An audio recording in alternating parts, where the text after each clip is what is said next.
Sup, you beautiful bastards. Welcome back to the Philip DeFranco Show, your daily dive into the news. I'm trying to make sure today's show is out in time because it's Taylor Swift night. I know where people's eyes and ears are headed tonight when the biggest artist in the world is making her podcast debut. The internet in general is abuzz, and oh my god, her army of dancing, friendship, bracelets, swapping conspiracy theorists, very excited. It's really just a question of how big of a podcast is going to be, with many debating and some even betting that her podcast is going to do as much, if not more, than Donald Trump on Joe Rogan in at least the first 24 hours. But as far as what it's actually going to pull, I have no idea, and I guess we'll see. Though I will say just this moment from the teaser has me interested in what this podcast is going to be. I think we all know that if there's one thing that male sports fans want to see in their spaces and on their screens, it's more of me. With Taylor making light of last year, with the NFL constantly just featuring her on camera during random points in Chiefs games, with it even getting to a point where people were getting angry at her like she was the one making the decisions. You know, with all that said, what are your thoughts, reactions, and even predictions? And while you leave or don't leave that comment, I will warn you that the rest of the show is not this light. But with all that said, we have a lot to talk about today, starting with this. Right now, we're seeing Donald Trump using his power to transform American culture in his own image. And there's a few ways that he's done that just this week, starting with the Kennedy Center for the Performing Arts. Because every year, the center honors 5 individuals or groups for their lifelong contributions to the arts. It's a huge multi-day event, tons of people watch it on CBS, and it normally features dozens of fellow artists who commemorate the honorees with speeches and performances. Right, and a committee of previous honorees and prominent members of the arts community traditionally pick the honorees. But this year, the center appears to have broken with that tradition and gone with another process, which is just letting Donald Trump decide. Because today, you had a reporter asking him how involved he was in selecting the honorees, and he answered, I would say I was about 98% involved. No, they all went through me. I turned down plenty. They were too woke. I had a couple of wokesters. And that, after he said at a Kennedy Center board meeting back in March, we'll go slightly more conservative, if you don't mind, with some of the people in the past. I mean, these are radical left lunatics that have been chosen. I didn't like it, I couldn't watch it, and the host was always terrible. And Trump, notably, did not attend the honors during his first term. In fact, he was the only president in the center's 45-year existence not to go. And that because in 2017, Norman Lear skipped the ceremony that takes place at the White House to protest Trump. But now this way, you have Trump making sure that the event goes his way. With Trump, back in February, firing Biden's trustees and replacing them with his own, appointing a new director and making himself chairman. Within all of that, bringing us to yesterday, where he posted on Truth Social that he would reveal great nominees for the Trump Kennedy Center, Kennedy Center Awards. And while that may sound like a joke, it also isn't. Right? Because last month, the Republican-led House Appropriations Committee actually voted to approve an amendment that calls to rename the Kennedy Center Opera House after Melania Trump. But then the next day, Representative Bob Onder introducing a bill to rename the entire Arts Center the Donald J. Trump Center for Performing Arts. And so today, you had Trump holding a press conference where he revealed the honorees, and he tried to play it off like he accepted the burden of hosting, very begrudgingly. I've been asked to host. I said, I'm the President of the United States. Are you fools asking me to do that? Sir, you'll get much higher ratings. I said, I don't care. I'm President of the United States. I won't do it. They said, please. And I didn't want to do it, okay? They're going to say, he insisted. I did not insist. With Trump then announcing the honorees, starting with country music legend George Strait. He's a good-looking guy. I hope he still looks like that. Michael Crawford is being honored. One of my favorite talents. I think he's one of the greatest talents I've ever actually seen. Sylvester Stallone, 3-time Oscar nominee, Golden Globe Award winner, an action movie icon, and a friend of mine. Gloria Gaynor, I Will Survive is an unbelievable song. And finally, we'll be honoring one of the greatest rock bands of all time, Kiss. It's an honor to present Kiss. Thank you very much. It's a big news for all of them, especially Stallone, who in the past compared Donald Trump to a second George Washington, which on the note of our 47th president, the second George Washington, he even suggested that someday he might honor himself. I wanted one, I was never able to get one. This year, it's true, actually. And I said, the hell with it, I'll become chairman. And I'll give myself an honor. Maybe I'm going to honor, next year we'll honor Trump, okay? Now again, while he sounds like he's joking, he did actually suggest at the March board meeting that the honor should be expanded to include executives, athletes, and politicians. But for now, Trump's just hosting the December event. And if it's anything like today's reveal, it's going to probably be half fancy gala, half political rally. Because he also just could not resist going off on tangents about Democrats, DC crime, tariffs, and similar topics before catching himself like this. But I shouldn't make this political because they made the Academy Awards political and they went down the tubes.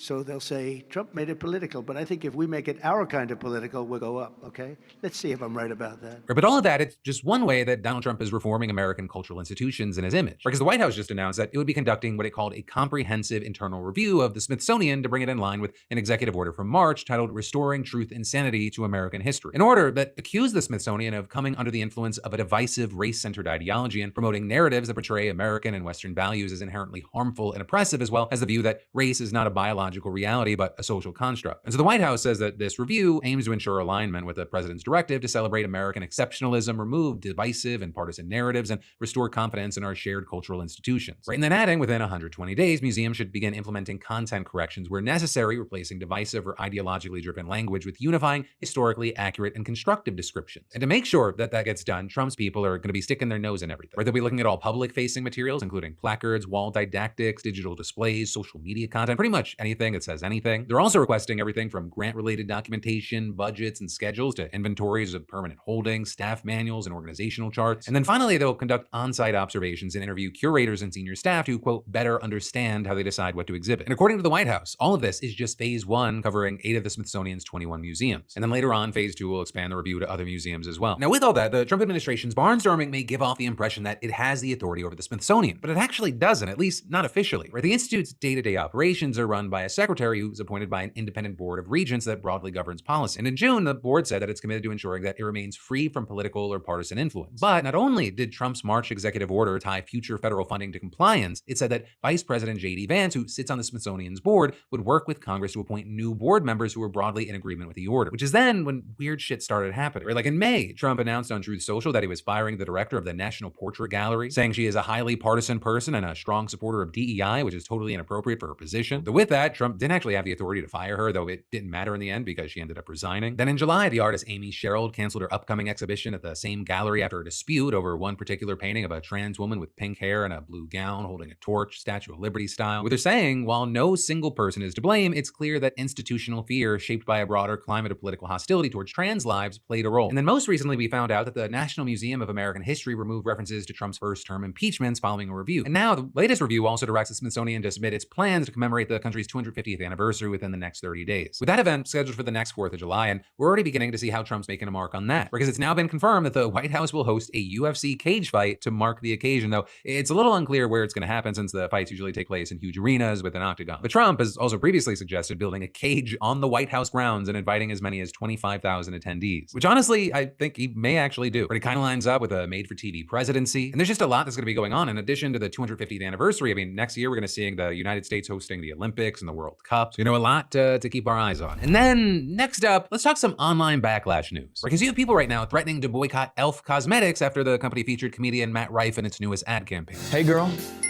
has overpriced beauty hurt your wallet? e.l.f. that! Alfino and Schmarns have gone to e.l.f. court for millions of clients, helping them to access beauty products they deserve at prices that won't injure their livelihoods. I know a thing or two about red flags. In pricey makeup, you deserve better than that. Right, so Matt Rife co-stars in the ad with drag queen Heidi and Closet. They're doing a whole legal parody, and many e.l.f. customers apparently not amused. And in part, seemingly because there are still many out there who feel burnt because of a controversy back in 2023 after Matt opened up a stand-up special with a joke about domestic violence. And, he got a lot of heat for that joke, and he ended up doubling down, saying if you were someone that was offended by that joke, you should buy a special needs helmet. And so with this ad, you had the comments filled with things like, you didn't have the budget for a comedian who doesn't joke about abuse, the guy who jokes about DV in an ad targeted to women, that's a choice. And I think Andrew Tate's available for the next ad. Right, the idea that e.l.f.'s customers are women, it was a big talking point in all the backlash. Especially because when Matt was coming up, he was kind of known as being very popular among women. And we had things like that DV joke turning a lot of women off. I mean, even he himself tried to distance himself from his female fans, with him at one point telling Variety, I don't pander my career to women. I would argue this special is way more for guys. And so now with this new ad, you have people posting videos of them tossing out their e.l.f. products, as well as videos like this one that have over 600,000 likes. For a campaign of this size, it would have had to pass through so many hands. The amount of checks and balances and approvals that would have had to happen for this campaign to go live. Can you honestly sit here and tell me that nobody at the top stood back and said, hey guys, I don't think this is a good idea. I don't think that as a multi-billion-dollar business in the beauty industry with a customer base that is 90% women, we should have the face of our campaign be a man who openly jokes about violence against women. And then in addition to that, you had people calling out the brand for pairing him with Heidi, writing things like, e.l.f., I'm gonna hold your hand when I say this. Just because you got a drag queen in the mix does not mean it's a green light for Matt Rife. Somebody said we have to have somebody from the conservative spectrum and somebody from the gay spectrum, so that way we appeal to everyone. But also, something I will say is, depending on where you go on the internet, there's not a universal reaction here. Because while you have tons of people saying they're no longer going to be buying e.l.f. and they're going to be switching to other products, Matt Rife, he's not without supporters. Where you go to some areas of the internet, people are mocking the fact that there's any backlash here. And if you go to the comments on his Instagram post with the ad, there are tons of people praising it. But ultimately, we'll have to wait to see if there's a long-standing impact here or it's just a blip. And then I've got more news for you in a second. But do you ever wonder how many subscriptions you're actually paying for? Because if you're like me, it's more than you think. Right? And thanks to today's sponsor, Rocket Money, I found subscriptions I totally forgot about, like the random app I hadn't touched in months. And Rocket Money, it's the personal finance finance app that helps find and cancel your unwanted subscriptions, monitors your spending, and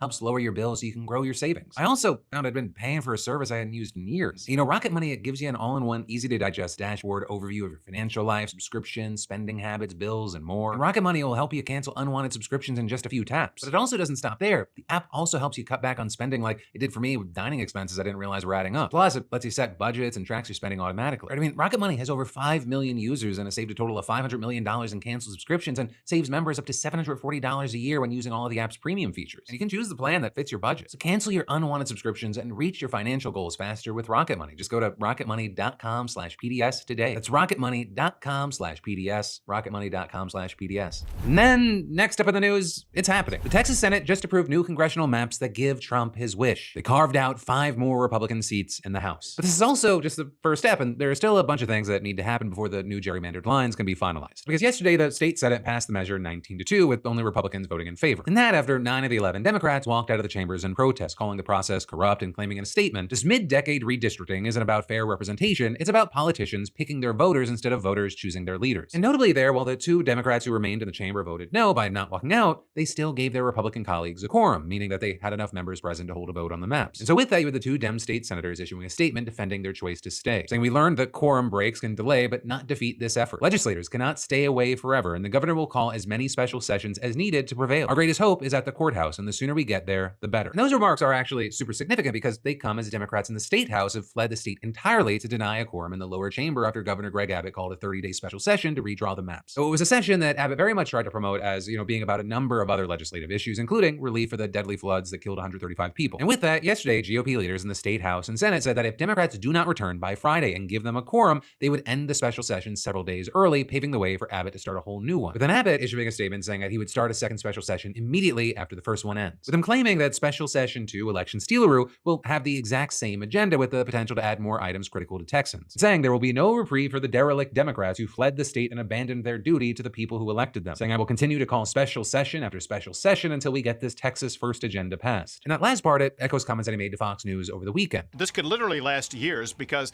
in Texas, I'm authorized to call a special session every 30 days. It lasts 30 days. And as soon as this one is over, I'm going to call another one, then another one, then another one, then another one. If they show back up in the state of Texas, they will be arrested and taken to the Capitol. If they want to evade that arrest, they're going to have to stay outside of the state of Texas for literally years. So essentially, by restarting a new session, Republicans are effectively pressuring the missing Dems to return in the next few days or decide if they're going to stay out of the state for another 4 weeks. And Republicans making it abundantly clear that if the Democrats do decide to remain out of the state, the cycle will just continue. That not only blocking votes on the new maps, but also holding up other important legislative items like flood relief. A fact that Republicans have eagerly weaponized, accusing Dems of withholding aid to victims. There you had Democrats hitting back saying that it was the Republicans who politicized the aid in the first place by tying it to the redistricting plans and forcing the legislature to vote on the maps before considering the relief package. But all of this is many see that by remaining out of the state, the Democrats are essentially just postponing the inevitable, which is why we're now seeing reports that the Democrats are now weighing whether to return to the state. And there you actually have ABC News and one of its local affiliates even reporting that the missing members have already decided to return to Texas. This reportedly, according to multiple sources who said that the leaders feel accomplished in their mission of ending the first special session and raising national awareness about the power grab. Or with one source saying that Democrats are tentatively planning to return this weekend, but noting that the plans could change. And you had a spokesperson for the Texas House Democratic Caucus saying that the plans are fluid and many members haven't made a decision on travel yet. But still then implying that things could be up in the air, saying members are still assessing their strategies going forward and are in a private meeting to make decisions about future plans currently. And adding if and when Texas House Democrats breaking quorum decide to go home is squarely dependent on the actions the governor, speaker, and Texas Republicans in charge make with regard to prioritizing flood victims over redistricting that hurts Texans. But really, unless the Democrats decide to stay out of the state until after Christmas, this has largely been about raising awareness and kind of sounding the alarm for people like Governor Gavin Newsom. Because you have Democratic leaders around the country making or renewing their threats to redraw their congressional maps to add blue seats if Texas goes forward with its plan, with one of the most vocal leaders being California Governor Gavin Newsom. And in fact, we had his press office mocking Trump in an all-caps post yesterday where he wrote, "Final warning, Donald Trump, maybe the most important warning in history. Stop cheating or California will redraw the maps. And guess who will announce it this week? Gavin Newsom, many say the most loved and handsome governor and a very powerful team. Don't make us do it. Thank you for your attention to this matter." With him then, a few hours later, making this post saying, "Donald Taco Trump, as many call call him missed the deadline. California will now draw new, more beautiful maps. They will be historic as they will end the Trump presidency. Dems take back the House. And adding that there will be a press conference later this week that will be devastating for MAGA. The moves being made being serious, but obviously the message and the way it's being delivered